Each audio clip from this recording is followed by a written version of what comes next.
이 시간 은혜 받으실 하나님의 말씀은 창세기 9장 18절에서 27절입니다. 방주에서 나온 노아의 아들들은 셈과 함과 야벳이며 함은 가나안의 아버지라. 노아의 이 세 아들로부터 사람들이 온 땅에 퍼지니라.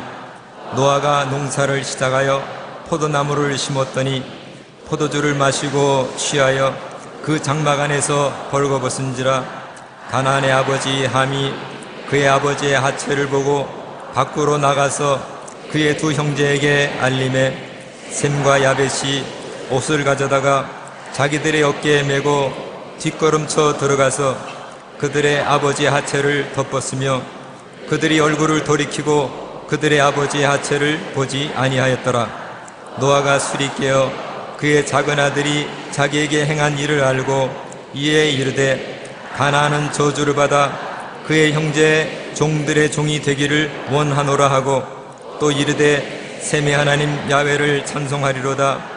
가나안은 셈의 종이 되고 하나님이 야벳을 창대하게 하사 셈의 장막에 거하게 하시고 가나안은 그의 종이 되게 하시기를 원하노라 하였더라. 아멘.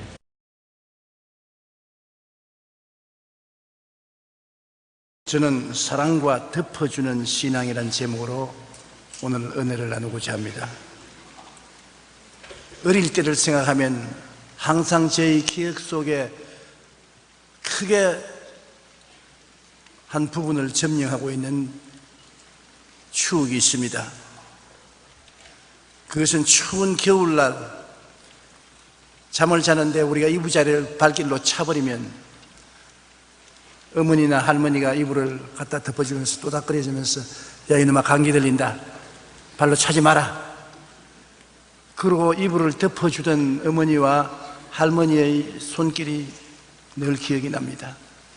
저는 할머니하고 같이 어릴 때 지났기 때문에 할머니의 사랑을 늘 지금도 잊지 못합니다. 여름철에 할머니가 빨래를 개는데 그 옆에서 그냥 배를 다 내놓고 잠을 자거든요. 그럼 할머님이 혼이불을 갖다 덮어주면서 야 이놈아 배탈 난다 이놈아 배를 이렇게 내놓고 자면 어떻게 하나 탁 배를 치면서 혼이불을 덮어주십니다. 그 어머니나 할머님이 덮어주시던 그 손길을 잊을 수가 없습니다. 이 세상에서 누가 우리를 덮어주겠습니까?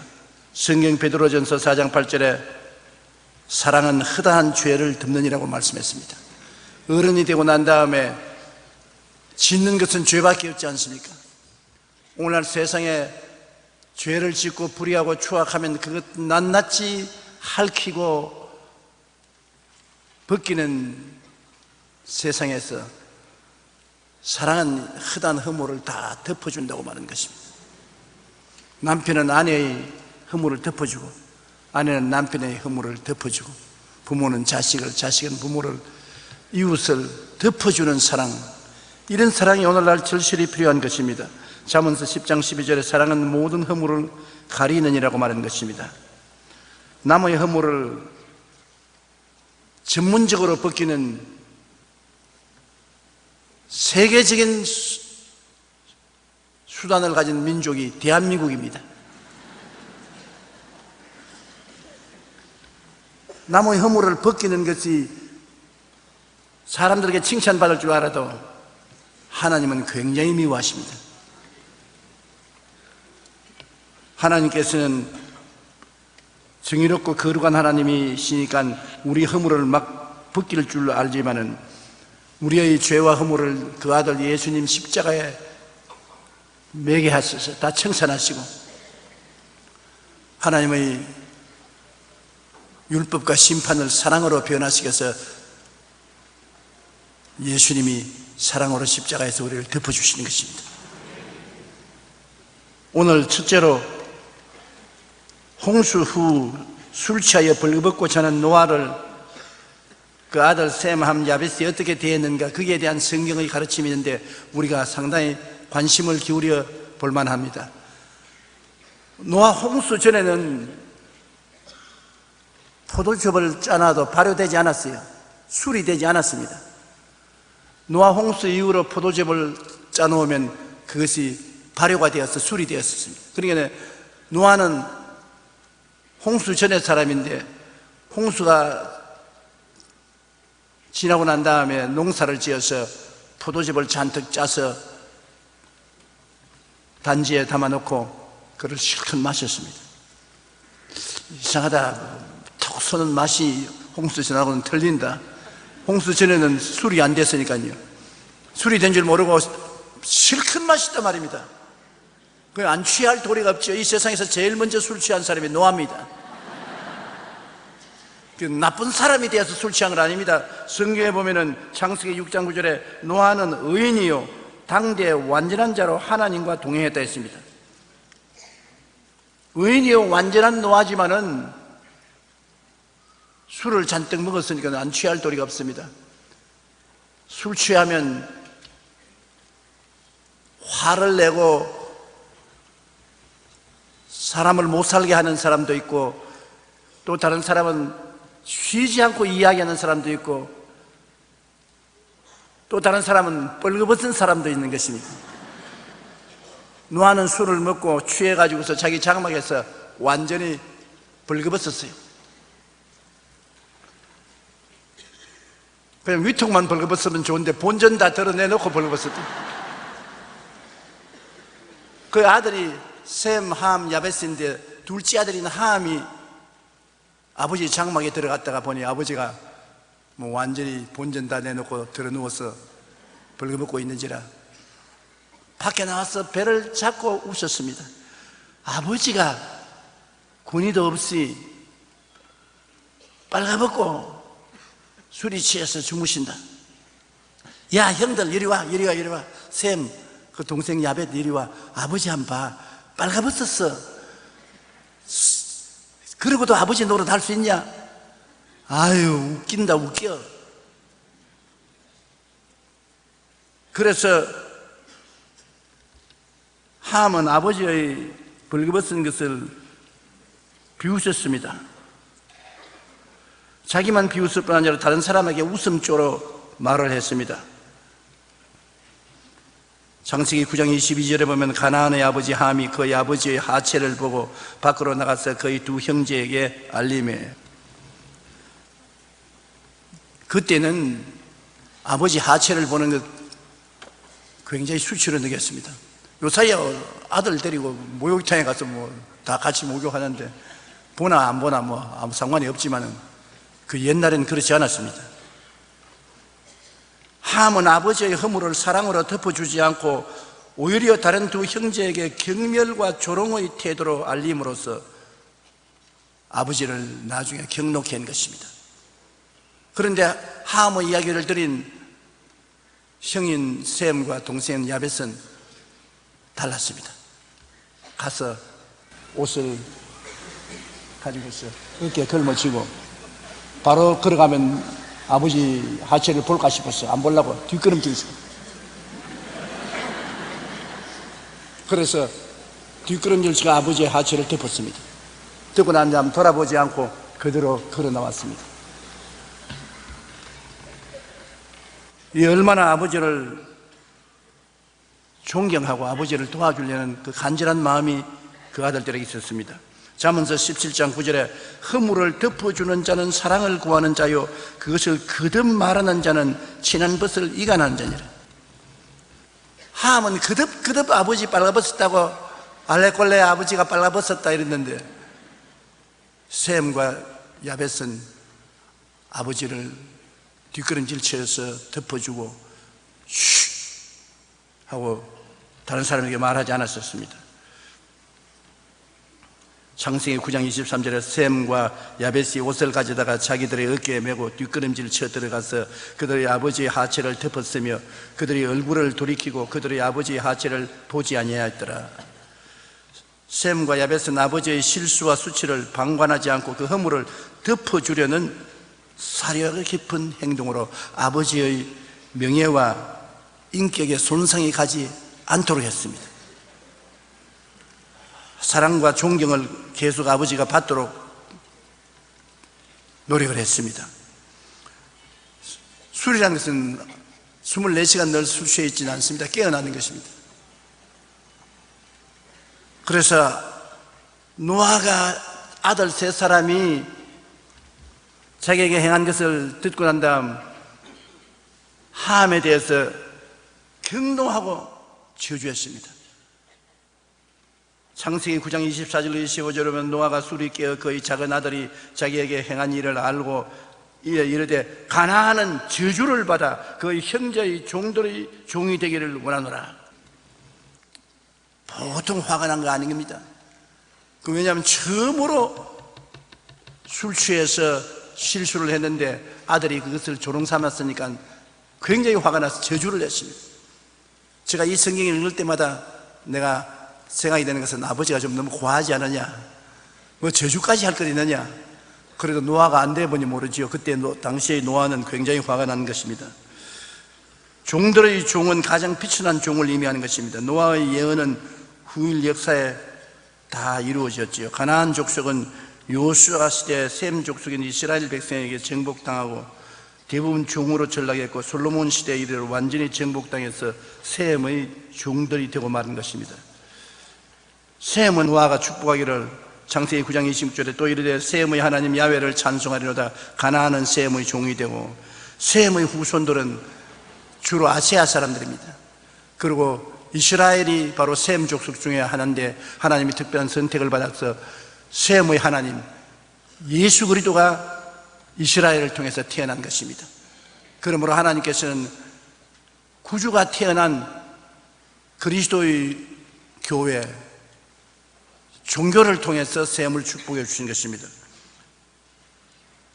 그리고 야베스는 주님 창대하게는 오늘날 대개 구라파 사람들이 야베스인 것입니다. 창세기 9장 27절에 하나님이 야베스를 창대케 하사 셈의 장막에 거하게 하시고 가나안은 그의 종이 되게 하시기를 원하노라. 하나님이 야베스를 번창하게 하셔서 많은 민족들의 조상이 되고 그들의 후손으로 인해서 헬라의 철학, 로마의 법률과 군사, 유럽의 근대 과학과 문화가 창달함으로 역사적인 놀라운 일을 했습니다. 그리고 그들은 기독교를 믿었으므로 문화가 창달했으나 셈의 장막인 기독교의 축복 아래 있었던 것입니다. 오늘 이 이야기를 하는 것은 그들의 역사적인 사건을 제가 여러분에게 말씀드리려고 하는 것이 아닙니다. 셈, 함, 야베스의 복이 누구로부터 오느냐? 아버지의 축복을 통해서 온 것입니다. 아버지 그까짓 것 있어도 좋고 없어도 좋다. 우리는 그렇게 생각하려는지 모르겠지만 하나님은 그렇게 생각하지 않습니다. 하나님이 복을 주실 때 누구를 통해서 주느냐? 부모를 통해서 주는 것입니다. 부모가 축복을 하면은 그 축복을 하나님이 내려주시고, 부모가 저주하면 그 저주를 하나님이 시행하신다는 것입니다. 노아의 축복은 그 자손들에게 이루어지고 저주도 그 자손들에게 이루어진 것입니다.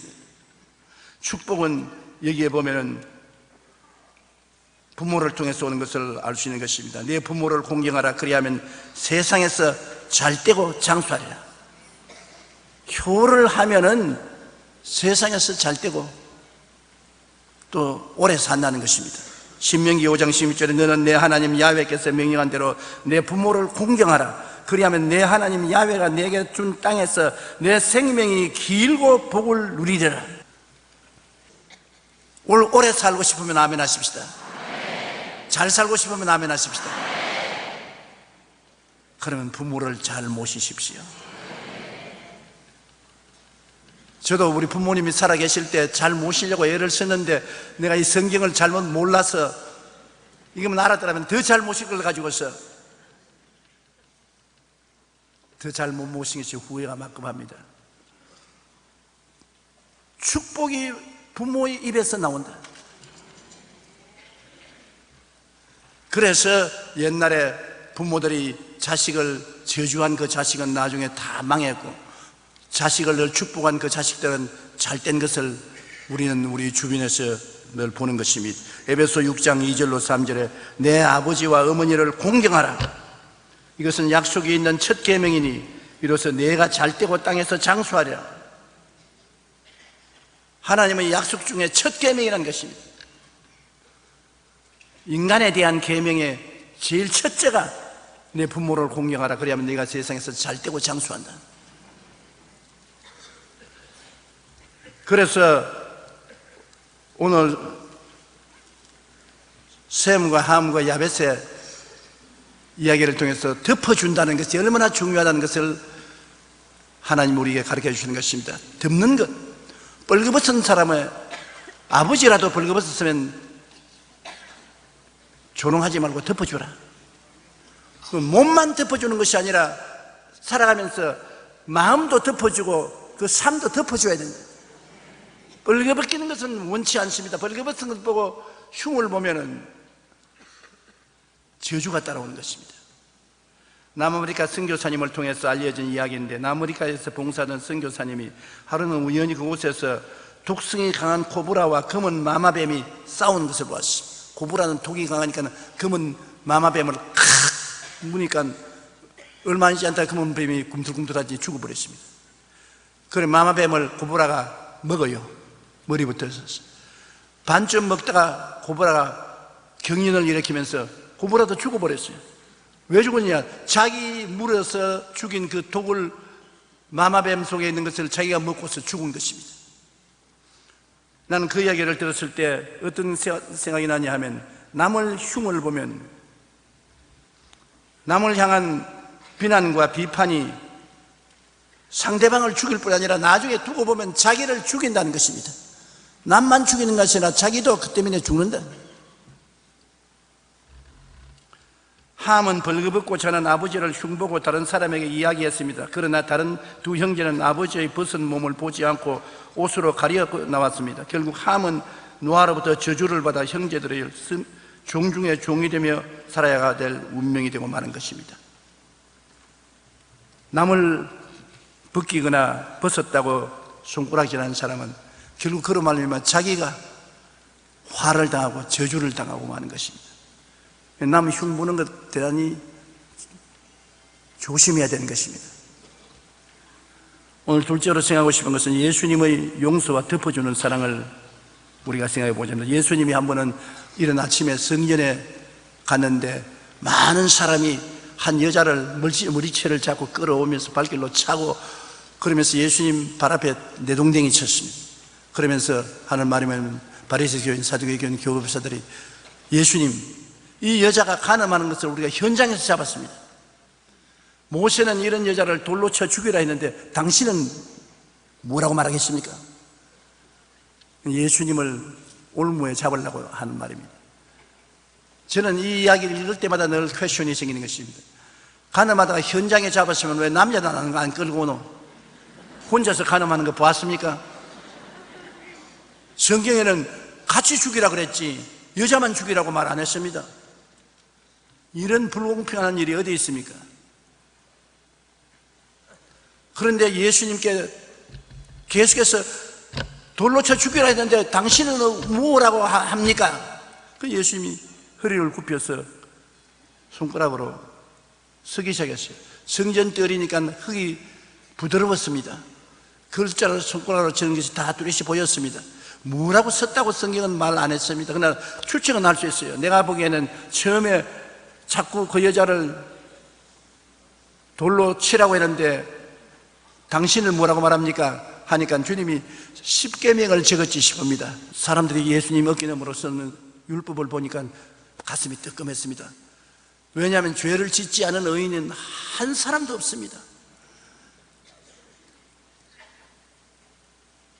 똥 묻은 게, 개 묻은 게 보고 용한다고 모든 사람들이 다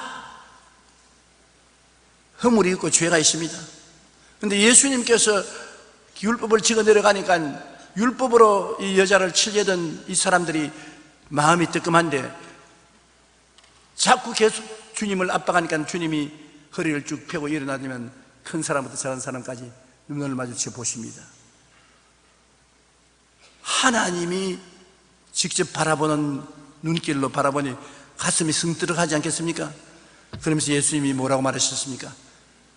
너희들 중에 죄 없는 자가 이 여자에게 먼저 돌로 쳐라. 그러고 난 다음 즉시 허리를 굽혀서 그를 손가락으로 적습니다. 뭘 적었겠습니까? 큰 사람부터 적은 사람까지 그 중에 있는 사람들의 죄를 주님께 손가락으로 적어 내려가는 것입니다. 주님은 그 일생을 손바닥으로 보듯이 다 보고 계시기 때문에 적어 내려갑니다. 예수님 어깨 너머로 보니까 이 여자를 돌로 쳤다가는 그 다음엔 예수님 손에 돌에 맞아 죽어야 되기 때문에 자기가 그러니까 예수님이 자꾸 글을 써내려가니까 어깨 너머로 그걸 보고 난 다음 한 사람은 아이고 내가 오늘 소에게 물을 먹이려고 했는데 잊어버리고 왔네. 내가 빨리 물 먹이러 가야 되겠다. 아이고 나는 오늘 어머니 심부름 아침에 해야 되는데 잊어버리고 왔다. 빨리 가야 되겠다. 변명이 만들려면 얼마든지 만들 수 있잖아요. 그래서 한 사람 두 사람 돌을 다 버리고 떠나가 버리고 얼마 있지 않으니까 그 여자와 돌만 남았고 아무도 없습니다. 그 예수님께서 그 여자의 고개를 들었습니다. 너를 정지하는 사람이 있느냐? 돌만 있고 사람은 없단 말입니다. 그 여자가 없습니다. 그때 하신 예수님의 말씀이 참 기가 막힙니다. 나도 너를 정지하지 아니한다. 집에 돌아가서 다시 죄 짓지 마라. 여기에 우리 죄인들이 희망이 있는 것입니다. 하늘과 땅을 지으신 하나님의 아들 예수님께서 이 땅에 온 것은 우리를 정지하기 위해서 오신 것이 아니라 우리를 구원하기 위해서 오신 것입니다. 이 가늠하다가 현장에 잡혀 정죄하던 받은 이 여자의 죄도 종국적으로는 예수님이 갈보리 십자가에서 대신 짊어지신 것입니다. 주님이 대신 짊어질 죄이기 때문에 주님이 담당하시고 죄짐을 벗기시고 정죄하지 아니하신 것입니다. 얼마나 이 여자가 마음에 감동을 느끼겠습니까? 주님께서는 율법주의자의 율법을 꾸짖고 그 위선을 들추어낸 것입니다. 그러나 예수님은 허물은 덮어주었었습니다. 사랑으로 덮어주은 것입니다. 예수님이 이 여자 가늠하다가 현장에 잡힌 것 내가 구출해 주었다 그렇게 선전하고 안 다녔습니다. 주님께서는 그 여자를 용서하고 덮어주고 집으로 보냈습니다. 이름도 묻지 않고 주소도 묻지 않았었습니다. 주님은 그 여자의 마음에 수치심을 들추어내지 않았습니다. 열등의식과 좌절감을 들추어내지 않았습니다. 덮어주었었습니다. 오늘 이 예수님께서 여러분을 덮어주기 위해서 이 자리에 와 계신 것입니다. 그의 못자국난 손으로 여러분을 덮어주십니다. 여름철 배를 내놓고 자던 나에게 혼이불로 덮어주던 우리 할머니 손길같이 여러분과 나의 수치의 모든 삶을 주님께서 덮어주고 나는 너를 정죄하지 아니한다. 다시 죄를 짓지 말라. 주님 자꾸 죄 유혹에 넘어지는데 어떻게 할까요?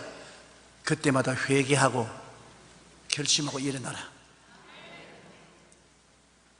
에베소 2장 1절에 그는 허물과 죄로 죽었던 너희를 살리셨다.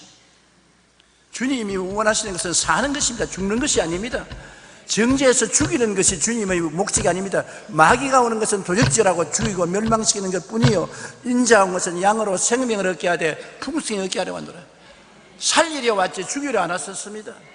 정죄하는 것은 사람을 죽이는 것이요 용서로 덮어주는 것은 살리는 것입니다.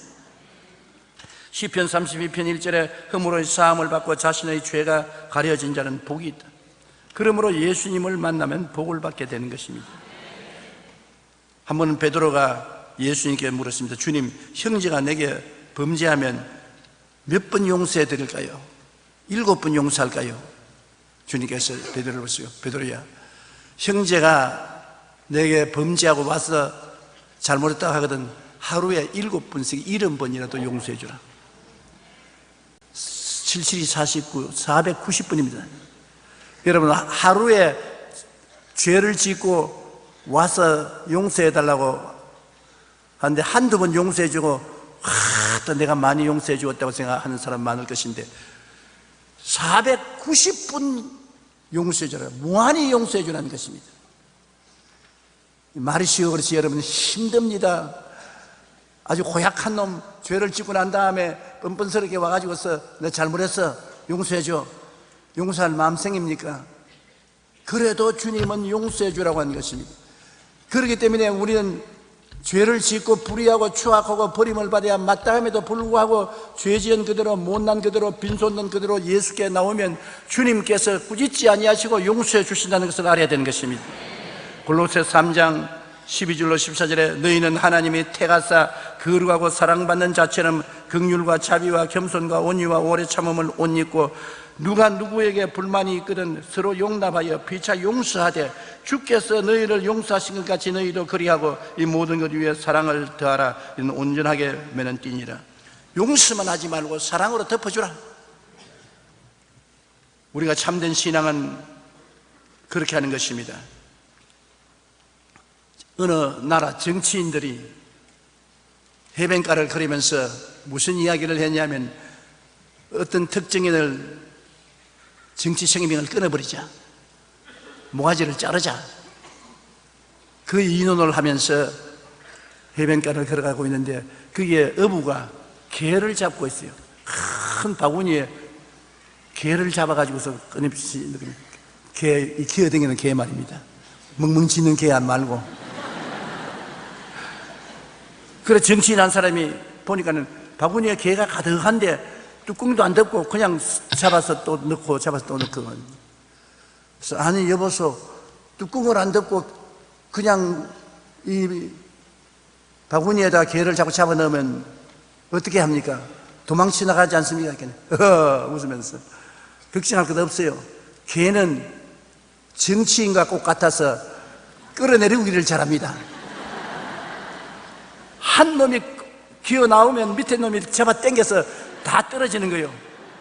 정치인인 줄 모르고 그 말을 듣고 이 정치인들이 아주 마음에 혼비백산했던 말을 읽어본 적이 있습니다. 오늘날 우리 사회는 정치인들 뿐 아니라 인터넷을 보면 악성 댓글로 남의 허물을 끊임없이 덜치워내고 핥힙니다. 인터넷에 조용진 안에 들어가 보십시오. 아득합니다. 아득해. 인터넷이라는 것이 정보를 빨리 전달하는 좋은 뜻도 있지만은 이게 생기고 난 다음에 남의 허물을 그를 통해서 핥히고 덜치워내고 상처 있고 인터넷 때문에 자살하는 사람도 많이 생기지 않습니까? 마음에 굉장히 충격을 받고 아주 하나님께서 미워하는 세속적인 문화가 인터넷 문화인 것입니다. 우리 주 예수님이 계셨으면 틀림없이 우리가 있어서 인터넷 보지 말 것 계명 중에 그거 하나 넣었을 겁니다. 야고보서 3장 14절로 16절은 이렇게 말하고 있습니다. 그러나 너희 마음속에 독한 시기와 다툼이 있으면 자랑하지 말라. 진리를 거슬려 거짓말하지 말라. 이러한 지혜는 위로부터 내려온 것이 아니요 땅 위의 것이요 정욕의 것이요 귀신의 것이니 시기와 다툼이 있는 곳에는 혼란과 모든 악한 일이 있습니다. 그러니 남의 허물을 벗기고 남에게 상처를 입히는 일을 하는 데는 시기와 질투와 분노의 모든 악독, 죄악, 귀신들이 덜거린다고 말하는 것입니다. 그러므로 인터넷 열 때 단단히 예수님 이름으로 무장하고 열어야 돼요. 귀신이 덜거린다고 했으니까 내 말이 아닙니다. 또 조용기가 또 그렇게 말했다고 또 인터넷에 올리지 말고 성경이 그렇게 말하고 있습니다. 우리가 비판하지 말아야 될 것은 우리 인생은 아담 범죄 이후 늘 불안과 염려 가운데 살아갑니다. 그러므로 여러 사람이 모이면 늘 문제가 발생합니다. 약한 자는 염려하고 강한 자는 비판합니다. 우리 교회도 한 가지입니다. 저는 50년을 목회를 하고 동서양의 수많은 성도들을 모시고 예배를 인도한 경험이 있지 않습니까? 교인들 중에도 신앙이 강한 사람도 있고 신앙이 약한 사람도 있고 오래된 분도 있고 이제 풋내기도 있고 온갖 종류의 사람들이 다 모이기 때문에 사랑하라고 끊임없이 가르치지만은 원망, 불평, 단식, 비평이 굉장히 많습니다. 아마 교회 많지는 많은데도 없을 것입니다. 그러므로 우리는 어찌하든지 남을 비판하려고 하기보다는 덮어주려고 하는 여러분이 되시기를 바랍니다. 덮어주려고 하는. 찰스 스윈들 목사님은 우리가 비판하지 말아야 할 이유를 7가지로 말을 했습니다. 첫째, 우리는 모든 사실을 다 알지 못한다. 상대의 사실을 알지도 못하면서 들은 이야기로 비평합니다. 사람들이 끝없는 거짓말을 퍼뜨리는데 그것을 듣고서 사실을 알아보지도 않고 들은 이야기를 갖다가 우리는 또 전달하는 것입니다. 둘째, 우리는 상대방의 동기를 완전히 이해하지 못합니다. 상대가 선한 동기로 말한 것도 나쁘게 해석할 때가 있는 것입니다. 셋째, 우리는 완전히 객관적으로 사고할 수 없습니다. 자기의 욕심이 언제나 연결되어 있기 때문에 순수한 객관적으로 말하지 못합니다. 넷째로, 그 상황에 있지 않으면 정확하게 알 수 없습니다. 자기가 안 당해봤으면 정확하게 그것을 말할 수가 없어요. 다섯째로, 우리가 보지 못하는 부분이 많습니다. 남의 일을 소소당간 다 알고 말하지 않습니다. 조금만 알고 말함으로 틀리게 말합니다. 여섯째, 우리에게는 편견이 있고 시야가 흐려질 수 있습니다. 편견을 따라서 말할 때가 많습니다. 일곱째, 우리는 불완전하고 일관성이 없습니다. 그러므로 우리는 눈앞에 보이는 현상을 단지 우리 자신의 잣대로 보고 심판해서는 안 됩니다. 사람들에게는 결점도 많은 뿐 아니라 장점도 굉장히 많습니다. 결점만 보고 말하지 말고 장점을 보고 말하는 것이 우리에게 행복을 갖다 주는 것입니다. 내 말로 내가 묶였으면 내 말로 내가 사로잡힌다고 내 입에서 나오는 말이 남의 흠집을 말하면 그것이 내게 상처를 갖다 주는 거예요. 내가 남을 칭찬하면 그것이 내게 축복을 갖다 오는 것과 같은 것입니다. 더구나 우리가 가족의 부부간에는 장점을 말하는 것이 제일 좋고 장점을 발견하려고 하는 것이 제일 좋습니다. 사람이 다 불완전하지 않습니까? 아주 아름다운 청혼의 꿈을 품고 저런 분은 완전한 남편이고 저런 분은 완전한 아내가 될 것이라고 생각하고 결혼해서 살아보십시오. 얼마 안 있으면 결점투성입니다. 결점이 드러나요. 그러면 그 결점을 보고서 원망 불평 탄식하면 이혼하게 됩니다. 못 살게 돼요. 그러나 장점을 보고서 자꾸 칭찬해 나가면 그 장점으로 칭찬을 받은 남편도 아내도 변화를 받고 자기도 변화를 받는 것입니다. 여러분, 남을 변화시키려면 자기가 먼저 변화받아야 돼요. 사람은 분위기를 따라서 살아나가지 않습니까? 남편이 아주 고약한 남편이면 자꾸 불평하지 말고 남편을 사랑하고 남편을 참아주는 그러한 분위기를 만들어주면 그 분위기 속에 들어온 남편이 변화받습니다. 아내가 너무 고집투성이고 자기 뜻대로만 한다고 하지 말고 오래 참고 이해하고 동정해주면 그 분위기가 그 아내를 변화시키는 것입니다. 배일은하고 남을 변화시키려면 자기가 먼저 변화돼야 돼요. 자기는 변화 안 하고서 남만 자꾸 비평하면 안 돼요. 대개 제가 보면은 남을 비평하는 사람 자기는 비평 안 해요. 모든 것은 자기가 옳습니다. I'm alright, I'm fine. 나는 좋다. 전부 네가 나쁘다. 여러분, 성경 구약에 보면은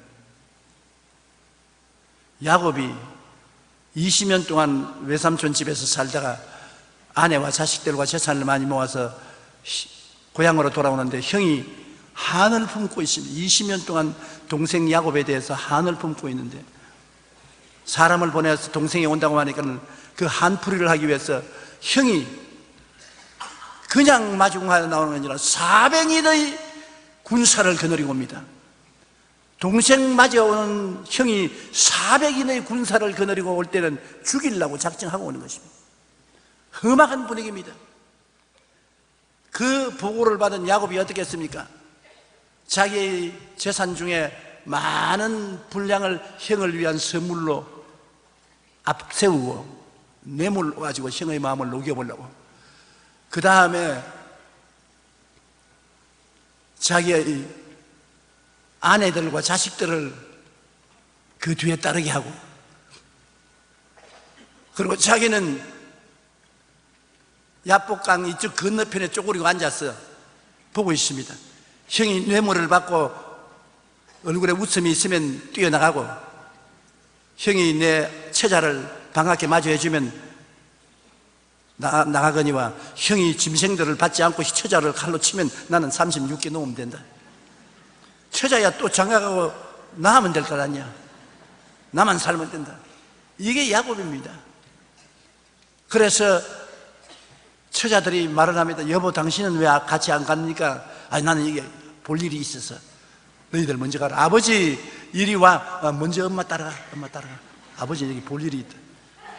무슨 볼 일입니까? 달아날 볼 일이지. 그런데 갑자기 장정한 사람이 나타났습니다. 성경에는 하나님의 사자라고 말했습니다. 건너가라는 겁니다. 가라. 처자와 함께. 형이 죽이러 오는데 니도 같이 죽어야지. 니만 살겠다고 여기 앉아있으면 어떻게 하노? 가라. 안 가요. 가라. 안 가요. 얼마나 야곱이 고집이 세고 자기만 살려고 욕심을 부렸던지 밤새도록 실험해도 항복을 안 했다는 것입니다. 그 아침에 해가 떠오를 때가 되니까 정 항복을 안 하니까 손을 들어서 환두뼈를 쳐버렸어요. 그 우지끈하고 환두뼈가 걸어지니까 넘어졌다가 일어나 보니까 쫄름바리가 됐대.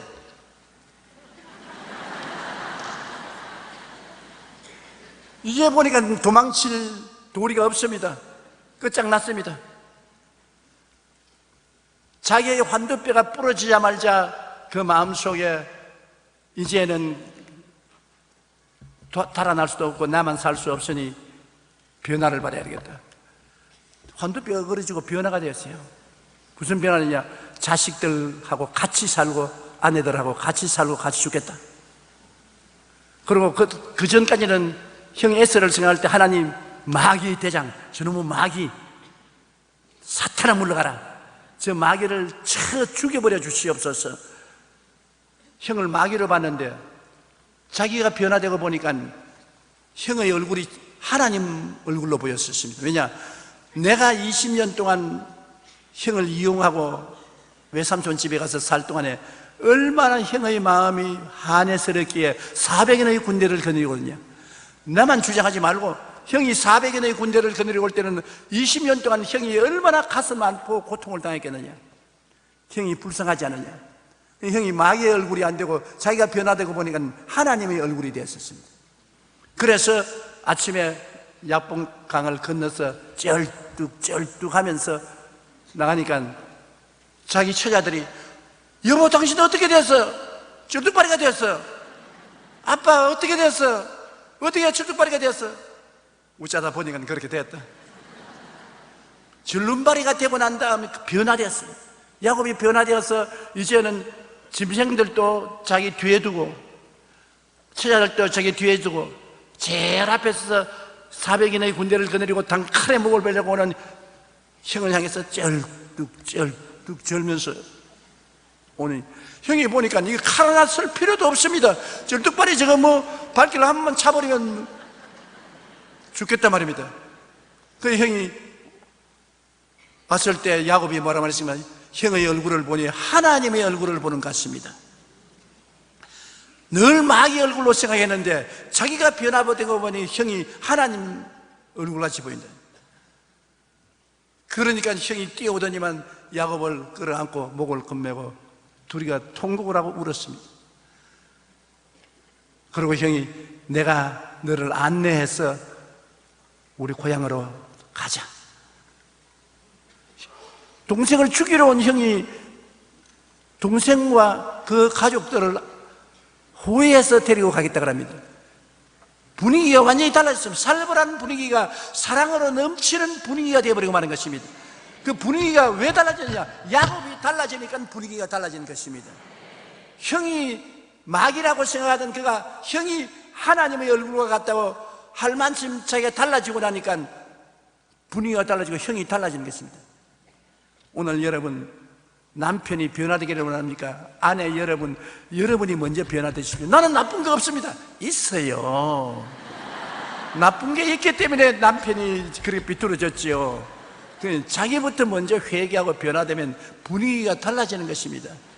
남편 여러분, 아내 흉만 보지 말고, 아내만 씹지 말고,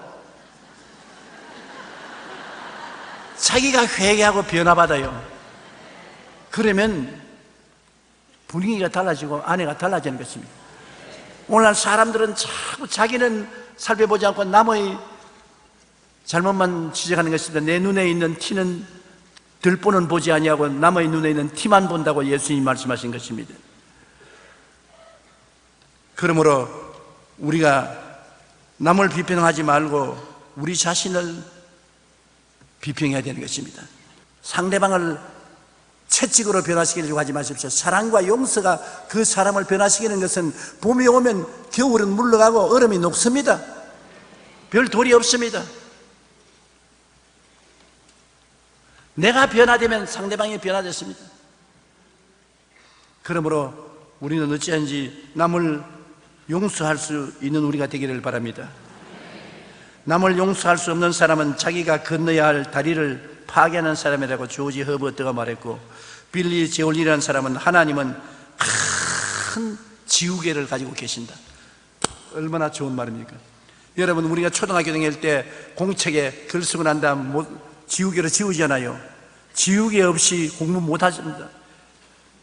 요새는 좀 컴퓨터가 하니까 어떤지 모르겠지만 우리 있을 때는 지우개가 늘 필통에 있어야 돼요.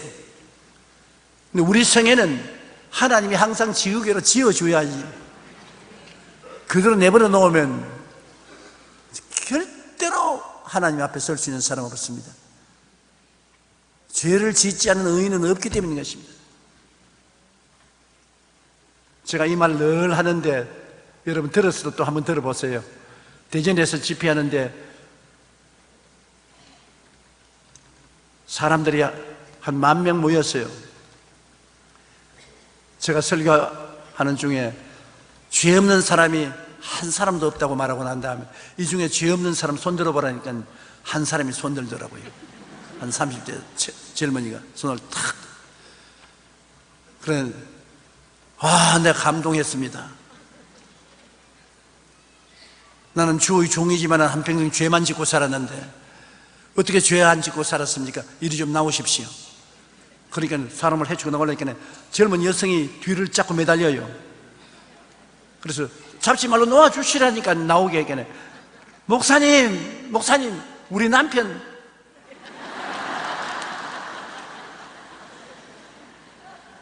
그래서 내가 미쳐서 병 고치러 왔군요. 미친 사람만 죄 없다고 생각하지 정상적인 사람은 죄 없다고 생각하는 사람이 없는 줄 알았습니다. 여러분 가운데도 지금 죄 없는 사람 한번 손 들어 보십시오. 미친 사람 아니고는 그렇게 할 사람은 없어요. 정직하게 우리는 다 죄인인 것입니다. 그러나 주님의 자비와 긍휼이 큰 보혈의 지우개를 가지고서 우리 죄를 다 지워버린 것입니다. 우리가 그러기 때문에 남의 허물을 자꾸 들추어내면은 그것 때문에 자기도 망합니다. 미얀마에는 이런 이야기가 있어요. 어떤 세탁소 주인이었는데 세탁을 잘해가지고서 돈을 꽤 많이 벌었어요. 그런데 그 옆에 있는 옹기 그릇을 만드는 사람이 시기가 나서 못 견디겠어요. 그래서 임금님이 가서 말을 했습니다.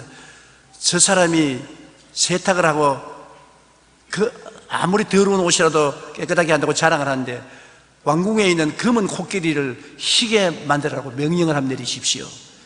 예, 임금님이 그렇게 하지. 세탁소 주인 오라 그래라. 우리 왕궁에 있는 검은 코끼리를 하얗게 세탁을 하라. 임금님이 하겠습니다. 근데 조건이 있어요. 옹기점에서 코끼리가 들어갈 수 있는 그릇을 만들어줘야 물을 담아서 세탁을 할 수 있으니까 여기 이 사람 보고 코끼리가 들어갈 그릇을 만들어라고 그러십시오. 코끼리가 들어갈 그릇을 만들어라. 그날부터 코끼리가 들어가는 그릇을 만들어서 코끼리를 세어보니 와장창 깨어져 버리고 그 무거운 몸무게를 감당할 수 없지 않습니까? 그릇을 만들어니 깨어져 가지고서 나중에는 세탁소 망하게 하려다가 옹기점 자기가 완전히 망해버리고 말할 수 있습니다. 그 미얀마에서 전해오는 이야기인데, 남을 못되게 할퀴면은 자기가 잘 안 되게 되는 것입니다. 주라 그래야면 돌려줄 것이요 곧 후이되어 눌러 흔들어 넘치게 삼켜주리라. 물질만 주는 것이 아닙니다. 마음으로 축복을 주고 칭찬을 주고 격려를 주면 이것이 30배, 60배, 100배가 되어서 돌아오는 것입니다. 그러나 남을 욕하고 저주하고 비평하고 평론하면 자기 괜찮을 줄 알지만은 반드시 돌아와요. 이 세상은 공평한 세상이 그 점에서는 이루어지는 것입니다. 심은 대로 거두게 되는 것입니다. 30배, 60배, 100배가 되어서 자기에게 돌아오게 되는 것입니다. 셋째로 마지막, 여러분, 돌아온 탕자와 아버지와 형에 대한 이야기가 있습니다. 탕자 이야기를 여러분 잘 아시죠? 누가복음 15장에 한 아버지가 두 아들이 있는데 그 둘째가 아버지 재산을 가지고 나가서 창기와 더불어 다 먹어버렸습니다. 그리고 거지가 되어서 시골에 가서 돼지 치는 일꾼이 되었는데 돼지 주는 지음 열매도 충분히 없어서 굶어 죽게 되었습니다. 그래서 회개를 하게 되었어요. 사람이 고통스러우면 회개합니다. 나는 여기서 줄여 죽는데 우리 아버지 집에는 양식이 풍족한 품꾼이 얼마나 많은고, 내가 아버지께로 돌아가야 되겠다. 내가 아버지께 돌아갈 때, 아버지, 내가 하늘과 아버지께 죄를 지었사오니 아들의 일컬음을 감당치 못하겠나이다. 품꾼의 하나로 보소서 하고 돌아가겠다. 마음도 병들고 옷도 다 냄새가 나고 퇴비투성인 옷을 입고 아버지께 돌아갑니다. 아버지는 아들이 집을 나간 이후로 늘 아들 오기를 기다리고 바라봅니다. 그런데 멀리서 아들이 오느니 말 안 해도 그림만 봐도 알거든. 부모는 자식의 그림만 봐도 알아요. 자기 아들에게 아버지가 뛰어나갔습니다. 그러니까 아버지 앞에 엎드려 가서, 아버지여, 나는 하늘과 아버지께 죄를 지었사오니 이제는 아들이라 일컬음을 감당치 못하겠나이다. 나를 품꾼 하나로 보소서. 아버지가 그게 대답 안 했습니다. 종들을 보고, 얘들아, 제일 좋은 옷을 갖다 입혀라. 손에 가락지를 끼워라. 신발을 갖다 신겨라. 그리고 살찐 송아지를 잡아라. 이 내 아들은 잃었다가 찾았으며 죽었다가 살아났으니 즐거워하는 것이 마땅하다. 예수님께서 말씀하실 때 우리가 회개하고 돌아오면 아버지께서, 하늘 아버지께서 이런 마음으로 우리를 대해준다는 것입니다. 우리가 천부에 의지 없어서 손 들고 옵니다. 회개하고 나오면 하나님께서는 제일 좋은 옷을 입혀라. 제일 좋은 옷이 무엇입니까? 용서와 의의 옷인 것입니다. 하나님이 우리에게 의롭다고 하시는 것은 죄를 한 번도 안 지은 상태를 의롭다 하는 것입니다. 용서와 의의 옷을 입혀주시고 가락지를 끼워라. 아들이 된 가락지, 무슨 가락지입니까? 성령의 가락지인 것입니다. 성령의 인치심으로 가락지를 끼워라. 그리고 신발을 신겨라. 신발은 뭡니까? 하나님이 축복하신 축복의 언약인 것입니다. 성경에 용서와 의의 축복, 거룩함과 성령 충만의 축복, 치료와 건강의 축복, 아브라함의 축복과 형통의 축복, 부활 영생 천국의 오중복음, 영혼이 잘된 같이 범사에 잘됨에 강건한 삼중 축복, 축복의 신발을 신겨라. 그리고 살찐 송아지를 잡아라. 은혜의 송아지를 잡아라. 기쁘고 행복하고 즐겁고 평안한 은혜의 송아지를 잡아라. 먹고 즐기자. 하나님은 여러분 한 사람이 주께로 돌아오면은 내 이 아들은 잃었다가 찾았으며 죽었다가 살아났으니 기뻐하고 즐거워하는 것이 마땅하다, 이렇게 좋아하는 것입니다. 그런데 형은 여기에 보면 율법주의자입니다. 형은 동생이 와서 아버지가 건강한 몸으로 돌아왔다고 살찐 송아지를 잡았다, 근데 분해서 난 집에 안 들어간다. 아버지가 얘 들어오너라, 동생이 왔는데 들어오너라. 아버지의 재산을 가지고 기생들하고 탕진하고 지가 배가 고프니까 할 수 없어 돌아온 놈을 위해서 살찐 송아지를 잡았다고요? 나는 이런 놈하고는 같이 있을 수가 없으니 나는 집에 안 들어갑니다. 율법주의자인 것입니다. 하나님은 율법으로 우리를 심판하고 정죄하는 형과 같지 않습니다. 하나님은 이 아버지와 같은 것입니다. 죄인의 죄를 따라서 심판하지 아니하시고 용서와 사랑과 긍휼을 베푸시는 하나님인 것입니다. 제일 좋은 옷을 입히고 성령의 가락지를 끼워주고 하나님의 오중범과 삼중십보의 신발을 씻겨주고 그리고 살찐 은혜의 송아지를 잡는 축복의 좋은 하나님인 것입니다. 하나님은 좋은 하나님인 것입니다. 따라 말씀하세요. 나의 하나님은 좋은 하나님이십니다. 그러기 때문에 우리는 다 잘났거나 못났거나 죄를 짓고 불의하고 추악하고 버림을 받아야 마땅함에도 불구하고 빈손 들고 주님께 나올 수가 있습니다. 예수 그리스도의 이름을 부르는 자는 구원을 받을 수가 있는 것입니다. 우리가 우리 죄를 자백하면 저는 이쁘시고 이로우사 우리 모든 죄를 사하시며 모든 불의에서 우리를 깨끗하게 해주시는 것입니다. 여러분, 성경에는 하나님의 은혜에 대한 약속의 말씀이 많이 있습니다. 로마서 3장 24절에 그리스도 예수 안에 있는 속량으로 말미암아 하나님의 은혜로 값없이 의롭다 하심을 얻은 자가 되었나니라. 값이 없으니까 공짜입니다. 예수 믿으면 공짜로 의롭게 되어요. 율법주의자는 네가 행동으로 의롭지 못하면 천당에 못 들어온다고. 그러나 하나님은 예수를 믿기만 하면 공짜로 선물로 의로움을 받아서 올라올 수 있다. 너 행동으로 세탁을 해서 깨끗해지라는 것이 아니라 세탁한 제일 좋은 옷을 갖다 입혀줌으로 우리가 그 옷을 입고 하나님 앞에 나갈 수가 있는 것입니다. 에베소 2장 8절로 9절을 우리 다 같이 한번 읽어보십시다. 너희는 그 은혜에 의하여 믿음으로 말미암아 구원을 받았으니 이것은 너희에게서 난 것이 아니요 하나님의 선물이라. 행위에서 난 것이 아니니 이는 누구든지 자랑하지 못하게 하리니. 하나님의 선물을 받아서 구원을 받았다. 우리에게서 난 것이 아니요 행위에서 난 것이 아니니 자랑할 사 아무도 없습니다. 날 좀 보소, 날 좀 보소. 동지 섣달 뭐 보듯이 달 본듯이 날 좀 보소. 여러분, 나를 보라고 자랑할 것이 아무것도 없습니다. 선물로 공짜로 용서를 해주시고 의롭다 해주시고 천국을 주셨으니 우리가 감사하는 말밖에 할 것이 없습니다. 믿으면 하겠네.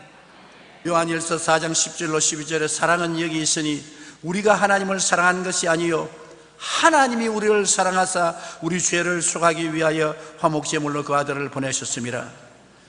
우리가 하나님 사랑하는 거 아닙니다. 하나님이 우리를 사랑하사 우리 죄를 속량하기 위해서 그 아들을 보내주셨다. 그러니 구원은 내 공로란 전혀 있을 수가 없습니다. 사랑하는 자들아, 하나님이 이같이 우리를 사랑하셨은즉 우리도 서로 사랑하는 것이 마땅하도다. 어느 때나 하나님을 본 사람이 없으되 만일 우리가 서로 사랑하면 하나님이 우리 안에 거하시고 그의 사랑이 우리 안에 온전히 이루어지느니라. 하나님은 우리가 사랑하시기 전에 하나님이 우리를 사랑해서 그 아들을 보내어서 구원시켜 주시니 사랑이 얼마나 위대합니까? 비평하고 평론하고 남을 핥히지 말고 사랑하십시다.